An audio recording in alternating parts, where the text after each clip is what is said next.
Assalamualaikum warahmatullahi wabarakatuh. InsyaAllah kita buka majlis dulu dengan Ummul Kitab Al-Fatihah. Alhamdulillah.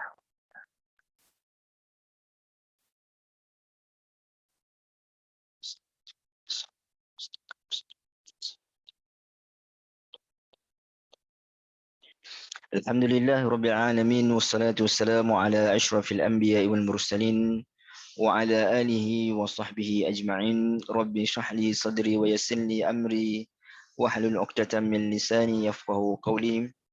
Rabbi zidna ilma warzuqna fahma, amma ba'd. Jadi alhamdulillah tuan-tuan dan puan yang dirahmati Allah Subhanahu Wa Taala, pada malam ni dapat kita bersama alhamdulillah untuk sesi preview lah. Jadi preview ni mungkin tak mengambil masa yang lama, mungkin dalam lebih kurang 20 minit sahaja, untuk kita melihat sedikit tentang cara ataupun kaedah yang kita akan pelajari berkaitan dengan tadabbur surah-surah pendek yang akan datang dalam ketika mana masuk bulan Ramadan nanti, insya-Allah. Baik. Jadi pertamanya terima kasih kepada semua yang hadir pada hari ini. Anda pun dapat mesej, ada ramai jugalah yang tak dapat hadir malam ni kerana kita bersama ada program pelancaran yang ini daripada Presiden Ridwan. Tapi insya-Allah anda pun maknanya sedang mengikuti di telefon sambil-sambil sebab Allah izin makna kata sebelum ni perancangannya pelancaran itu hari Selasa kan, kemudian bila berlaku masalah teknikal diubah pada hari ini dan kita telah pun menyusun jadual pada hari ini. Jadi insya-Allah rancangan Allah itu insya-Allah sentiasa yang terbaik, insya-Allah. Baik. Jadi untuk preview pada hari ini adalah kita nak melihat surah-surah yang kita nak sentuh pada bulan Ramadan ini, iaitulah daripada surah Al-Fil hingga surah An-Nas. Baik. First sekali, kenapa kita memilih juzuk amma? Sebelum tu sebentar.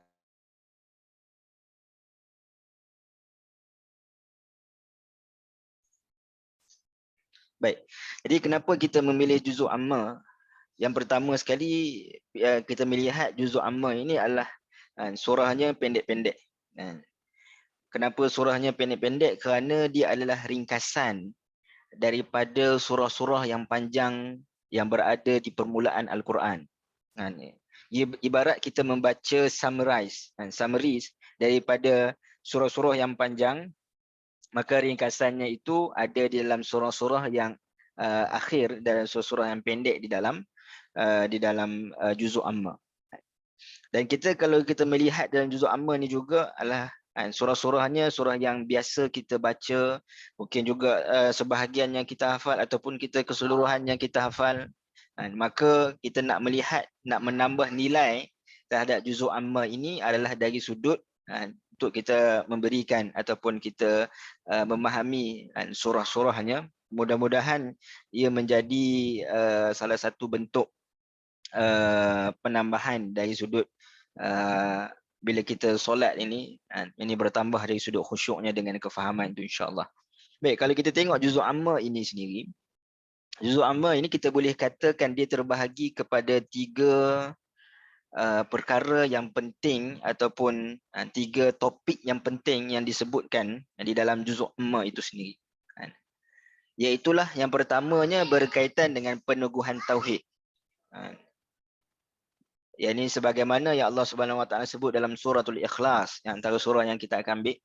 Qul huwallahu ahad. Cerita tentang Allah Subhanahu Wa Taala itu adalah Esa. Ini peneguhan tauhid. Cerita tentang al-ba'ats.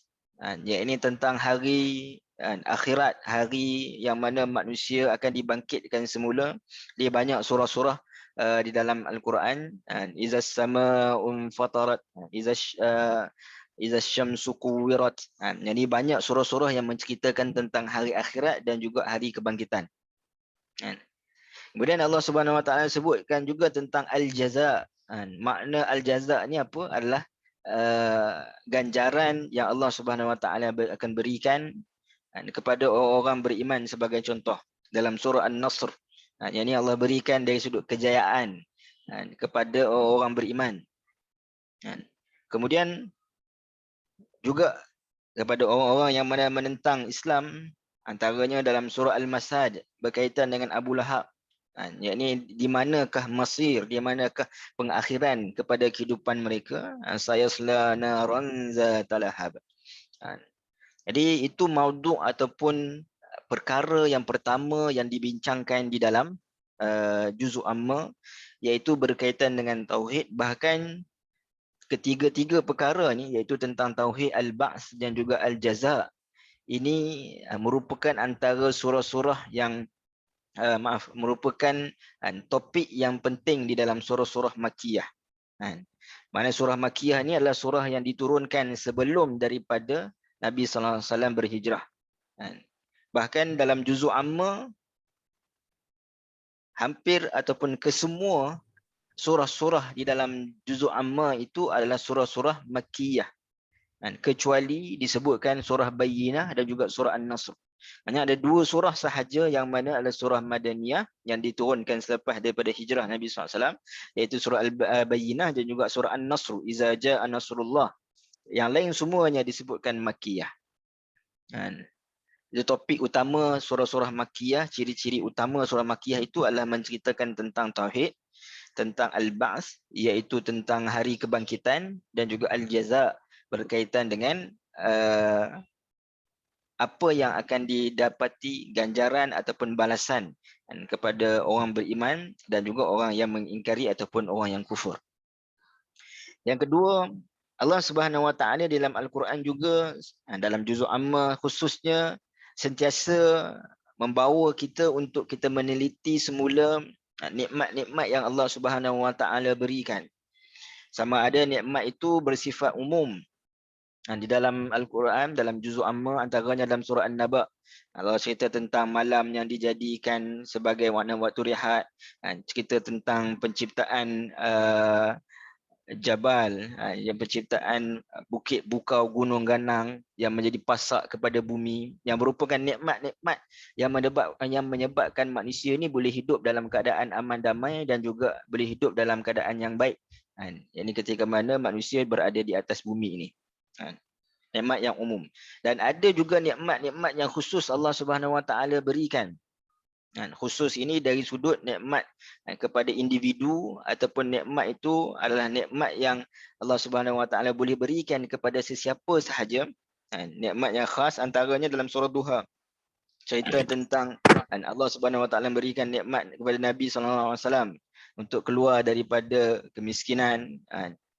Dan dalam surah Fil, Allah Subhanahu Wa Taala sebutkan tentang cara Allah Subhanahu Wa Taala memberikan nikmat itu adalah dengan daf'ud darar, iaitu Allah Subhanahu Wa Taala menghilangkan yakni apa-apa yang boleh menghalang ataupun boleh menyebabkan kota Mekah itu diserang. Yakni daf'ud darar ni maknanya menolak kemudaratan. Jadi menolak kemudaratan ini adalah juga merupakan satu nikmat yang Allah Subhanahu Wa Taala sebut dalam surah Al-Fil. Dan surah Quraisy, Allah Subhanahu Wa Taala menyebutkan tentang Allah memberikan nikmat. Antaranya adalah memberikan nikmat hilang rasa takut dan juga hilang rasa lapar. Apabila diberikan nikmat kepada orang-orang Quraisy. Jadi disebutkan tentang nikmat supaya kita melihat nikmat-nikmat yang Allah Subhanahu Wa Taala kurniakan ini sebagai salah satu medan ataupun perkara yang perlu kita syukuri. Dan yang ketiga yang paling besar yang ada di dalam surah juzuk amma ini adalah Allah Subhanahu Wa Taala mendatangkan ayat-ayat tentang penuguhan akhlak yang mulia. Tidak terkecuali sesiapa pun. Hatta Nabi SAW pun ditegur dalam surah Abasa. Abasa wa tawalla. Ya, ini ketika mana Nabi SAW berdakwah kepada pemimpin-pemimpin besar Quraisy. Tapi pemimpin besar Quraisy ini mereka tak terima. Nabi sedih. Sebab apa? Sebab Nabi target pemimpin besar ni sebab bila mereka beriman, orang-orang yang di bawahan tu akan beriman. Tetapi bila datangnya Abdullah bin Umi Maktum ketika itu, Nabi SAW bermasam muka dan berpaling. Sedangkan Abdullah bin Umi Maktum pada ketika itu dia datang menyerah diri untuk Islam. Maka Allah Subhanahu Wa Taala tegur Nabi. Menceritakan tentang peribadi yang mulia, penugahan, yakni menolak peribadi-peribadi yang mana mengetepikan anak yatim, mengetepikan orang miskin, tidak mahu membantu satu hal, dan menghalang orang lain juga untuk memberikan bantuan. Dalam surah Al-Ma'un, dalam surah Al-Humazah, Allah ceritakan tentang orang yang suka mencaci, mengeji, mengumpat dan sebagainya. Dalam surah Al-Mutaffifin, Allah Subhanahu Wa Taala sebutkan tentang bagaimana orang yang mana dia tidak jujur di dalam perniagaan dia. Jadi surah-surah dalam juzuk amma ini adalah surah-surah yang mempunyai 3 topik yang telah kita sebutkan. Dan paling besar yang ada dalam juzuk amma ini adalah topik yang ketiga, iaitu tentang penuguhan akhlak. Jadi para ulama menyebutkan bahawa ini menyimpulkan bahawa akhlak yang mulia itu ada hubungannya dengan akidah yang benar. Ya, ini ada hubungan di antara akhlak yang mulia dengan juga akidah yang benar. Baik. Jadi kita melihat bahawa juzuk amma ni sekurang-kurangnya merangkumi 2 daripada 3 perkara yang utama di dalam agama. Iaitu apa 3 perkara itu? Iaitulah tentang akidah, tentang syariat dan juga akhlak. 3 perkara yang disebutkan dalam hadis Jibril. 3 perkara besar iaitu akidah, Islam, yakni syariat, dan juga ihsan, yang ini berkaitan dengan akhlak. Jadi juzuk amma ini telah mewakili maknanya 2/3 daripada agama itu. Bila kita maknanya berbincangkan tentang juzuk amma. Jadi sebab tu saya sebut di awal tadi, makna kata juzuk amma ni meringkaskan ini kepentingan ataupun isi kandungan yang awal yang disebutkan di dalam surah-surah yang panjang pada permulaan surah. Baik. Berbalik kepada kaedah. Yang ini saya nak sebutkan sedikit tentang kaedah-kaedah yang ini tadabbur yang kita akan lalui dalam tadabbur surah-surah pendek ini. Iaitu antaranya yang pertama, pada setiap surah itu insya-Allah biiznillah kita akan cuba mengenali namanya dan juga temanya. Kerana apa penting kedua-dua benda ini? Kerana nama itu akan menzahirkan apa tema kepada surah tersebut. Nama itu penting kerana nama yang diberikan pada surah-surah ini adalah nama-nama yang bersifat wahyu. Mana kata Allah Subhanahu Wa Taala yang menentukan nama surah-surah tersebut. Dan daripada nama ini, apa kepentingannya untuk kita tahu nama tu kenapa ia diberikan sedemikian? Kenapa surah Al-Fil diberikan nama surah Al-Fil? Kenapa surah Al-Ikhlas diberikan nama surah Al-Ikhlas? Al-Fil mungkin kita faham sebab cerita tentang Ashabul Fil. Al-Ikhlas, tak ada perkataan ikhlas dalam suratul Ikhlas. Jadi mengenali nama itu kita akan dapat mengenali temanya. Dan kenapa kita nak mengenali tema daripada surah ini? Kerana tema inilah yang akan menjadi jambatan kefahaman kita tentang Al-Quran dan kehidupan kita pada hari ini. Sebab walaupun mungkin dalam surah Al-Fil cerita tentang cerita masa lampau, dalam surah Al-Ikhlas cerita tentang satu statement ataupun kenyataan yang tegas berkaitan dengan Allah Subhanahu Wa Taala itu Esa. Tapi kesemua surah-surah ini dia mempunyai hubungan dengan kehidupan kita, ada relation dia dengan kita. Yang mana tema itulah yang akan menyebabkan kita rasa surah ini sangat relevan sampailah sekarang ini. Kerana apa sahaja yang berkait dengan tema surah tersebut, maka dia akan sentiasa relevan untuk masa akan datang. Kita contohkan dalam surah Al-Fil. Kita ambil sedikit. Surah Al-Fil sebagai contoh. Surah Al-Fil ni ceritanya adalah cerita tentang Ashabul Fil. Cerita tentang sejarah. Tetapi daripada nama Al-Fil itu, kita keluarkan, makna para ulama keluarkan temanya, iaitu apa sahaja bentuk kekuatan, yang mana terzahir, yakni musuh-musuh Islam yang mana menzahirkan kekuatan-kekuatan yang ada pada mereka, maka dengan kudrat Allah Subhanahu Wa Taala, dengan kemampuan Allah Subhanahu Wa Taala, maka Allah Subhanahu Wa Taala mampu untuk membinasakan segala bentuk kebatilan. Jadi ia bukan sekadar cerita sejarah. Ia juga sebagai busyra, sebagai salah satu bentuk berita gembira, yakni pada umat hari ini, walaupun kita memang sekarang ini lagi jelas kita melihat kepada kekuatan-kekuatan yang ada pada tentera-tentera musuh, tapi ingat kita ada sesuatu yang lebih kuat, yang maha kuat, iaitu Allah Subhanahu Wa Taala. Jadi kita nampak bagaimana surah itu menjambatkan kita daripada peristiwa yang lalu kepada realiti kita pada hari ini. Maka sebab itu pentingnya kepada tema pada setiap surah. Begitu juga surah Al-Ikhlas, tak disebutkan perkataan ikhlas, hanya menyebutkan tentang nama Allah, tentang sifat Allah Subhanahu Wa Taala. Dia menunjukkan kepada kita makna sebenar keikhlasan itu hanya saja meletakkan segala-galanya kepada Allah Subhanahu Wa Taala. Baik, itu yang pertama. Yang kita akan bincangkan pada setiap surah dalam 10 surah yang kita akan ambil dalam bulan Ramadan, insya-Allah. Baik. Yang kedua adalah kita nak melihat dari sudut sirah di sebalik surah. Kerana kita tahu bahawa setiap surah yang diturunkan kepada Nabi SAW ini, dia ada background dia. Dia ada background dia. Yang ini antara backgroundnya itu adalah asbabun nuzul. Baik, beza antara sirah, background, latar belakang cerita, latar belakang surah dengan asbabun nuzul. Asbabun nuzul ni dia datang dengan riwayat. Maknanya dia ada riwayat cerita bahawa sebab surah ini diturunkan sekian. Itu maknanya ada asbabun nuzul. Tapi tak semua surah dalam Al-Quran mempunyai asbabun nuzul.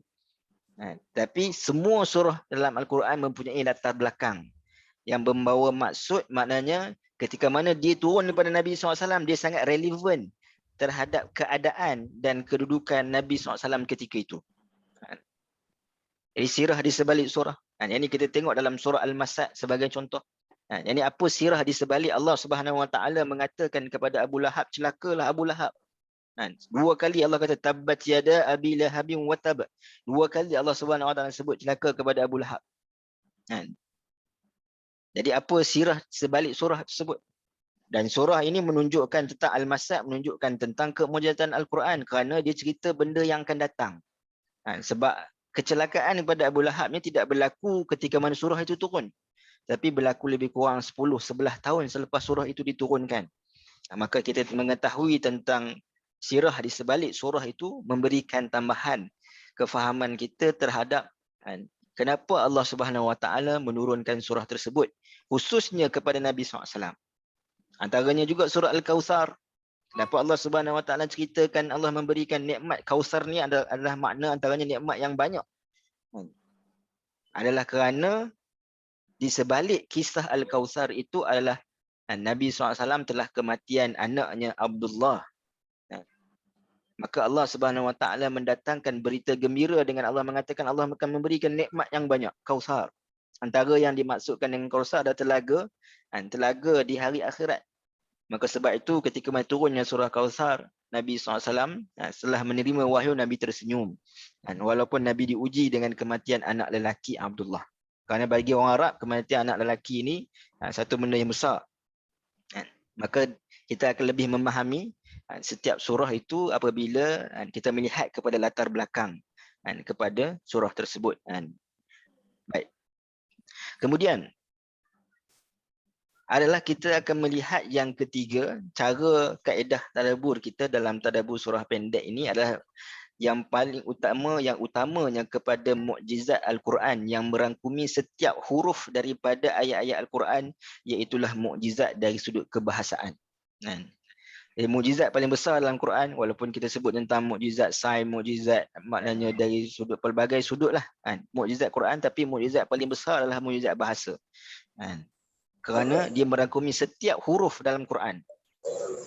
Jadi antara perkara yang kita akan bincangkan dari sudut bahasa ni adalah antara contoh ikhtiarul kalimah. Jangan rasa suspend bila tengok ini perkataan Arab ni. Tak apa, kita akan jelaskan. Jadi sambil-sambil maknanya kita belajar ni, maknanya kita sebutkan sikit mana perkataan-perkataan Arab. Ini untuk kita lebih faham kan. Baik. Jadi ikhtiarul kalimah ini adalah sebab pemilihan perkataan. Kenapa Allah Subhanahu Wa Taala sebut alam tara kaifa fa'ala? Kenapa fa'ala disebutkan? Iaitu bagaimana Allah Subhanahu Wa Taala melakukan fa'ala. Sedangkan amila, kita sebut man amila salihat ataupun wal 'asr innal insana fi khusr illa alladhina amanu wa 'amilus salihat. Yang juga melakukan amal soleh. Apa beza antara fa'ala dan amila? Dan kenapa Allah Subhanahu Wa Taala sebut dalam ayat itu fa'ala? Antaranya fa'ala ini adalah perbuatan yang dilakukan tanpa perlu memikirkan tentang sebab dan akibat. Fa'ala. Tapi amila ni maknanya seorang yang nak melakukan satu benda, dia mesti fikir dulu tentang sebab dan akibat dia. Itu manusia, kita. Sebab itu amila salihat ini adalah orang yang mana dia memikirkan dari sudut bagaimana dia nak melakukan perkara itu, satu yang terbaik, yang kedua bagaimana nak menggandakan pahala dan juga amalan yang telah dilakukan tersebut. Maka disebutkan amilah, sebab itu perkataan salihat. Dan Allah Subhanahu Wa Taala sentiasa sebut amilah salihat. Tak ada Allah Subhanahu Wa Taala sebut fa'ala salihat. Cuma dalam perbuatan Allah, alam tara kaifa fa'ala, Allah Subhanahu Wa Taala ketika mana Allah nak menghancurkan ashabul fil, Allah perlu fikir ke dari sudut apa kesan kerana Allah Subhanahu Wa Taala mengetahui apa yang akan berlaku, apa kesannya sebelum daripada benda itu berlaku lagi. Dan perancangan itu adalah semua pada Allah Subhanahu Wa Taala, fa'alul lima yurid. Allah buat sesuatu ini tak perlu fikir pada kesan dia. Kerana Allah Subhanahu Wa Taala tahu sebelum, selepas dan juga akan datang. Maka sangat indah bila Allah Subhanahu Wa Taala menyebutkan perkataan fa'ala, memilih perkataan itu berbanding perkataan yang lain. Contoh. Kemudian takdim dan takhir. Yang ini takdim maknanya Allah Subhanahu Wa Taala mengawalkan, mendahulukan sesuatu dan juga mengakhirkan sesuatu perkataan ataupun kenyataan. Baik, dalam ayat contoh Allah Subhanahu Wa Taala sebutkan berkaitan dengan lam yalid wa lam yulad. Makna lam yalid ini Allah Subhanahu Wa Taala tidak beranak. Ia ini menafikan anak bagi Allah Subhanahu Wa Taala. Walam yulad iaitu menafikan Allah Subhanahu Wa Taala ini tidak diperanakkan, maknanya menafikan bapa. Baik. Kalau kita nak menafikan nasab keturunan kepada seseorang, kalau kita contohkan manusia, kan, selalu kita akan menafikan terlebih dahulu bapanya. Kerana anaknya itu akan datang, maknanya boleh jadi ada anak itu selepas daripada perkahwinan. Tapi kenapa Allah Subhanahu Wa Taala ni menyebutkan tentang dinafikan dulu anak bagi Allah Subhanahu Wa Taala, kemudian dinafikan pula bapa, maknanya Allah Subhanahu Wa Taala tidak berbapa. Jadi kerana dari sudut agama-agama ini, ketika mana mereka bertanyakan tentang kepada Nabi SAW tentang bagaimana bentuk Allah ini, adakah macam emas ke, macam perak ke dan sebagainya. Jadi mereka ini adalah orang yang berpegang bahawa Allah Subhanahu Wa Taala itu mempunyai anak. Maka Allah Subhanahu Wa Taala menafikan anak. Sebab tak ada orang yang mengatakan bahawa Allah mempunyai bapa. Cuma kenapa Allah datangkan? Nak menunjukkan kesempurnaan ahad itu. Ini Allah Subhanahu Wa Taala berkuasa samad, Allah Subhanahu Wa Taala yang dipergantungkan segala hal kepadanya, tidak mewarisi kuasa itu daripada bapa ataupun tidak diwariskan. Maknanya tidak diwariskan daripada bapa sebagai anak, yang diwariskan sebagai bapa, dan juga tidak mewarisi perkara itu kepada anak-anak. Maknanya kuasa Allah Subhanahu Wa Taala. Yang ini kenapa kita bergantung samad itu adalah kerana kuasa Allah Subhanahu Wa Taala ada pertengahan dan juga pengakhiran, yang mana tidak memerlukan kepada sesiapa. Yang mana kita bila kita hidup, mana kita antaranya kita nak anak sebagai contoh. Sebab apa? Nak meneruskan legasi apa yang telah kita bina dan sebagainya. Allah Subhanahu Wa Taala Maha Berkuasa, tak memerlukan perkara tersebut. Az-zikru wa hazaf. Jadi dalam tadabbur nanti saya tak banyak guna perkataan Arab lah. Jadi saja kita nak sebutkan sedikit. Ini zikr wa hazam ni maknanya ada perkataan yang Allah Subhanahu Wa Taala sebut, ada perkataan yang Allah tak sebut. Contoh dalam surah An-Nas. Kenapa Allah Subhanahu Wa Taala sebut qul a'udzu birabbin nas, malikin nas, ilahin nas? 3. Rabb, Malik, Ilah. Sedangkan dalam surah Al-Falaq Allah hanya sebut qul a'udzu birabbil falaq, Rabb sahaja. Tak ada malikil falaq, ilahil falaq, tak ada. Kerana antaranya surah An-Nas adalah surah yang membicarakan tentang musuh yang berada di dalam. Musuh yang tak nampak. Iaitulah syaitan, waswas syaitan, waswasil khannas. Sedangkan surah Al-Falaq adalah surah yang menceritakan tentang pemeliharaan Allah Subhanahu Wa Taala cukup dengan Rabb, kerana memelihara dari sudut bahaya dan bencana yang mungkin dikenakan secara zahirnya kepada kita. Jadi Rabb, Malik, Ilah ada dalam surah An-Nas, tak ada dalam surah Al-Falaq. Kemudian yang keempat, yakni kaedah tadabbur kita dalam tadabbur surah pendek ini adalah, yang keempat adalah dari sudut munasabah, keterikatan di antara surah. Yang mana 10 surah ini dia mempunyai keterikatan daripada satu ke satu surah. Satu ke satu surah. Kita contoh dalam surah Al-Fil dan juga surah Quraisy ni, Allah Subhanahu Wa Taala cerita tentang nikmat. Dia sebut tadi nikmat. Nikmat dalam surah Al-Fil Allah sebutkan tentang bagaimana nikmat daf'ud darar, iaitu nikmat Allah Subhanahu Wa Taala mengangkat kemudaratan. Contoh kita hari ini, mungkin ada daripada kalangan kita yang tak pernah kena COVID. Yang ini Allah menghalang kemudaratan kepada kita, itu satu nikmat. Dan Allah Subhanahu Wa Taala berikan nikmat dalam surah Quraisy. Antara nikmatnya adalah memberikan nikmat rasa kenyang. Allazi at'amahum min ju' wa amanahum min khauf. Memberikan nikmat rasa kenyang. Tapi dengan nikmat rasa kenyang tadi, nikmat rezeki, nikmat kekayaan yang diberikan kepada Quraisy dalam surah Quraisy, mereka tidak menggunakan nikmat itu pada jalan yang Allah Subhanahu Wa Taala rida. Sebut dalam surah selepasnya adalah surah Al-Ma'un.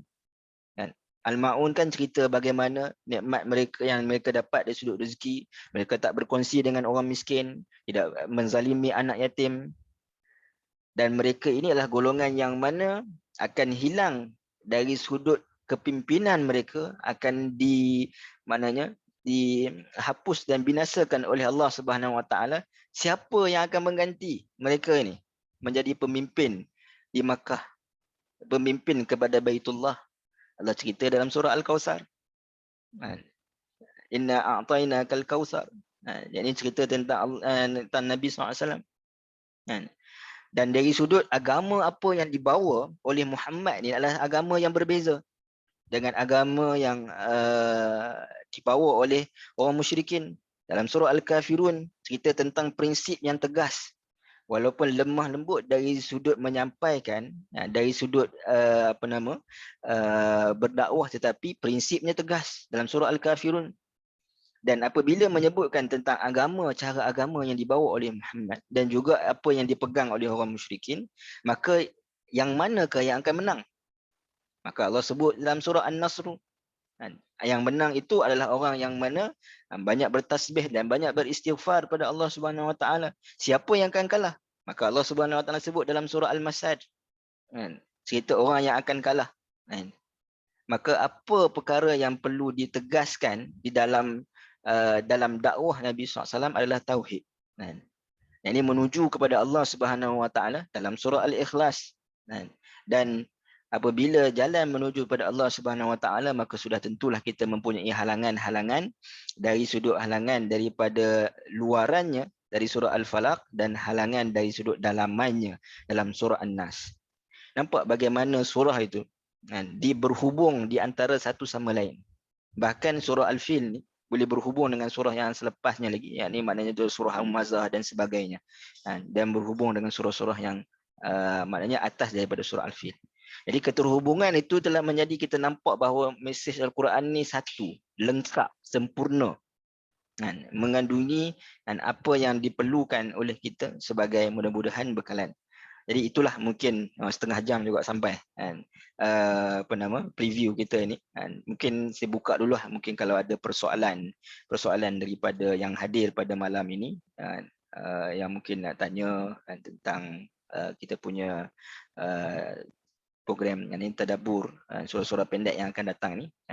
Ini sekadar preview kita menyebutkan tentang bagaimana cara untuk kita ataupun kaedah kita nak tadabbur nanti. Sebab itu saya memperuntukkan walaupun dalam surah yang pendek mungkin 4 ayat 5 ayat, kita memperuntukkan dalam lebih kurang 45 minit untuk kita membincangkan ayat-ayat tersebut, insya-Allah biiznillah, dengan cara-cara yang kita sebutkan tadilah, dengan bantuan Allah mudah-mudahan. Ada soalan, sebalang soalan?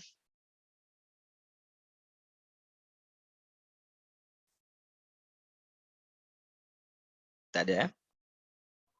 Baik, kalau ada soalan kemudiannya, ni boleh WhatsApp lah pada link nombor, ataupun kalau mungkin ada yang save nombor saya sendiri, maknanya boleh tanyakan secara direct, insya-Allah. Jadi insya-Allah sekadar itu preview kita pada malam ni, dan insya-Allah bagi yang berdaftar, insya-Allah kita berjumpa dalam sesi kita nantilah. Aku qauli hadza wa astaghfirullah li wa lakum. Assalamualaikum warahmatullahi wabarakatuh. Maaf, ada pertanyaan, link Zoom yang sama ke setiap hari? Tidak. Ini Zoom untuk preview saja. Nanti dalam grup WhatsApp yang kita letakkan peserta-peserta tu, kita akan bagi link yang barulah, insya-Allah. Program ini akan buat jam berapa? Setakat ni kita akan buat pada tarikh-tarikh yang telah kita tetapkan pada jam 8.30 pagi lah, insya-Allah. 8.30 pagi hingga lebih kurang 9 suku lah. 8.30 pagi hingga 9 suku. Kalau yang mungkin ada kekangan, kita ada rakaman dan juga nota, dan juga dalam grup WhatsApp tu kita sentiasa terbuka lah, kalau maknanya nak bertanya. Jadi rakaman dan juga nota tu memang kita akan bagilah. Yang ni boleh ulang-ulang tengok dari sudut kita ulang kaji ke dan sebagainya, insya-Allah. Assalamualaikum. Ustaz, kalau kelas mula pun 9.30 atau 10 boleh tak? Sebab kami ni bulan Ramadan dia ada tadarus setiap hari sebenarnya, pagi pukul 8. Kalau 9.30 tu sudah habis dah tadarus tu rasanya. Baik, macam ni, saya fikir kita akan kumpul terlebih dahulu, maknanya peserta-peserta, sebab kita menjanjikan dalam poster sedemikian. Mungkin ada orang yang lain juga maknanya available dengan waktu tu. Jadi kalau makna kata selepas kita kumpulkan, ada persetujuan dari sudut makna kata kita boleh ubah waktunya. Ini dan semua peserta bersetuju, jadi insya-Allah kita akan boleh available lah untuk ubah tu. Cuma pada waktu sekarang ni kita tak katakan bahawa kita akan ubah lah, sebab dari sudut masanya macam itulah. Sebab okey. Faham. Jadi Ustaz kata sebab tu kita akan mula 9 suku ya, lebih kurang lah. 8.30 sampai 9 suku. 8.30. Lepas setengah itu ya. Itu yang kalau dengar rakaman pun takkan tiap kali dengar rakaman kan, sebab kami ni tadarus setiap hari. Ya. Itu yang request di grup-grup kami lah ada, sebab kami di Temelun ada saibah 2-3 orang ni, memang kalau boleh nak minta pukul 9.30 mula, sebab kalau 9.30 tu dah selesai dah. Ya. Insya-Allah. Tapi mungkin sebab kita ada 10 sesi saja.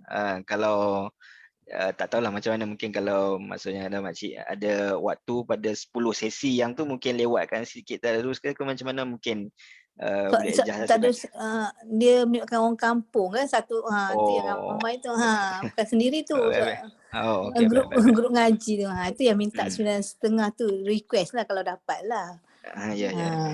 InsyaAllah lah. Baik.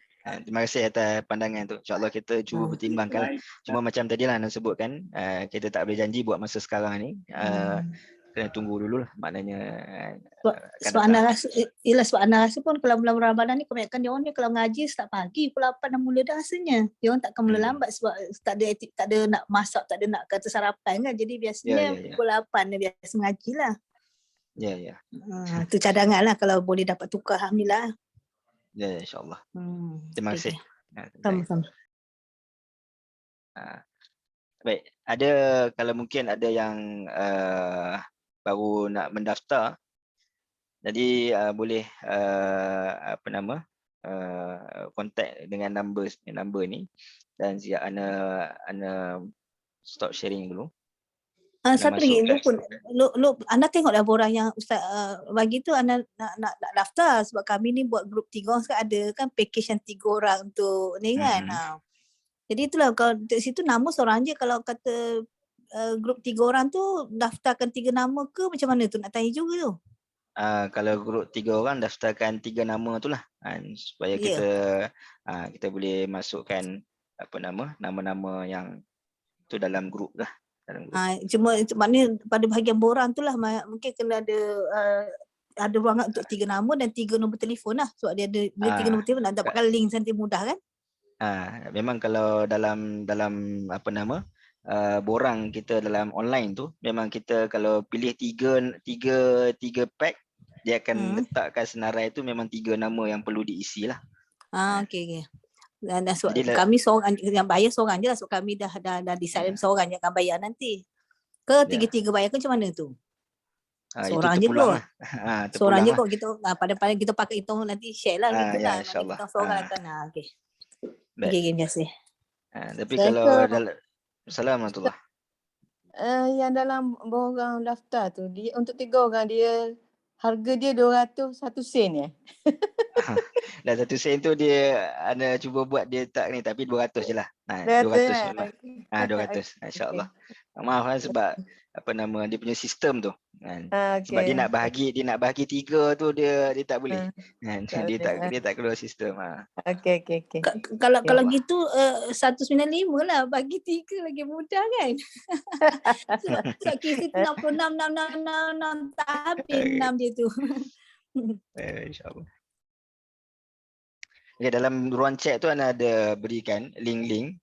Antaranya link kalau nak daftar online, dan mungkin kalau ada masalah dari sudut daftar online, nak daftar secara manual, nak back in, daftar secara manual pun boleh. WhatsApp ke link yang kita berikan ni lah. Yang link di bawah ni sebagai untuk WhatsApp untuk daftar secara manual lah. InsyaAllah. Baik, ada lagi soalan?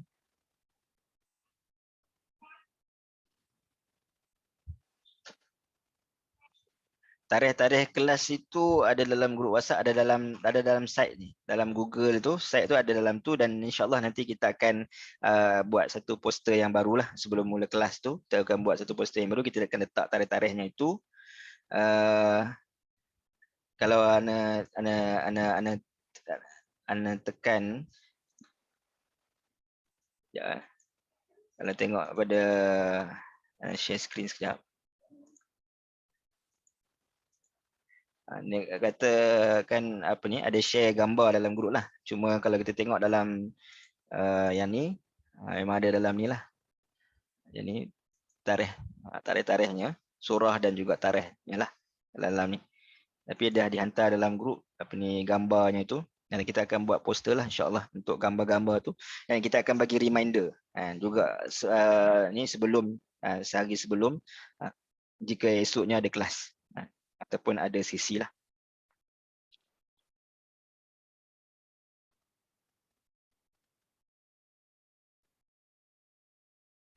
Ada lagi soalan? Baik. 10 saat.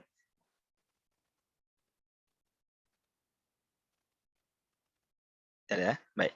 Kalau ada tambahan soalan yang lain, boleh WhatsApp lah kepada anda sendiri ataupun kepada admin saja Ustazah Waidah. Apa yang baik itu insya-Allah datang kepada Allah Subhanahu Wa Taala, lemah kurang tu pada diri sendiri. Insya-Allah kita akan jumpalah yang mendaftar insya-Allah pada bulan Ramadan ini. Mudah-mudahan Allah Subhanahu Wa Taala sampaikan dalam bulan Ramadan dan menjadikan Ramadan ini lebih baik daripada Ramadan yang sebelumnya insya-Allah. Baik, aku qauli hadza wa astaghfirullah lakum. Assalamualaikum warahmatullahi wabarakatuh.